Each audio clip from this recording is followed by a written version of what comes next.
ক্লাবের ব্যস্ততার মধ্যেই চলছে বিগ মিশন বিশ্বকাপ বাছাইয়ের তোড়জোড়। লাতিন অঞ্চলের বাছাই শেষ হলেও ইউরোপ অঞ্চলে চলছে কোয়ালিফায়ারের ম্যাচগুলো। আগামী 10 অক্টোবর আজারবাইজানের বিপক্ষে মাঠে নামবে কিলিয়ান এমবাপ্পের দল। এর দুদিন পর ফ্রান্সের প্রতিপক্ষ আইসল্যান্ড।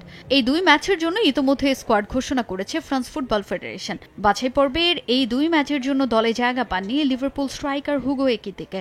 ইনজুরির কারণে বাদ পড়েছেন কোলোমুয়ানি আর মার্কাস থুরাম। দলে ফিরেছেন এনকুকু ও ফ্লোরিয়ান থোভা। আর প্রথমবারের মতো দলে জায়গা পেয়েছেন ফিলিপ মাতেতা। তবে গুরুত্বপূর্ণ এই দুই ম্যাচের আগে বড় চিন্তার কারণ কিলিয়ান এমবাপ্পের ইনজুরি। রিয়াল মাদ্রিদে ব্যস্ত সময় পার করা কিলিয়ান হঠাৎই ভিয়ারিয়ালের বিপক্ষে ডান পায়ের গোড়ালিতে চোট পান। এরপরেই গুঞ্জন ওঠে এমবাপ্পে আগামী দুই ম্যাচে থাকছেন কিনা তা নিয়ে। যদিও এমন অবস্থায় ফ্রান্সের মেডিকেল টিম এমবাপ্পের সঙ্গে নিয়মিত যোগাযোগ চালিয়ে যাচ্ছেন। কিলিয়ানের চোট গুরুতর নয় বলেই জানিয়েছেন ফ্রান্স কোচ দিদিয়ের দেশাম। তবে এই ফ্রেঞ্চ ফরওয়ার্ডের শারীরিক অবস্থা শেষ পর্যন্ত পর্যবেক্ষণ করা হবে বলে জানান তিনি। খেলোয়াড় যেই হোক, কোন ক্লাব থেকে আসুক তা গুরুত্বপূর্ণ নয়। এমবাপ্পের ব্যাপারে এখন পর্যন্ত বিশেষ কোনো তথ্য আমার কাছে নেই, তবে তার সঙ্গে আমার কথা হয়েছে।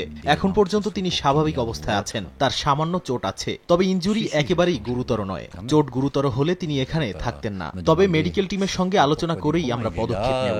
তার অবস্থা পর্যবেক্ষণ করা হচ্ছে।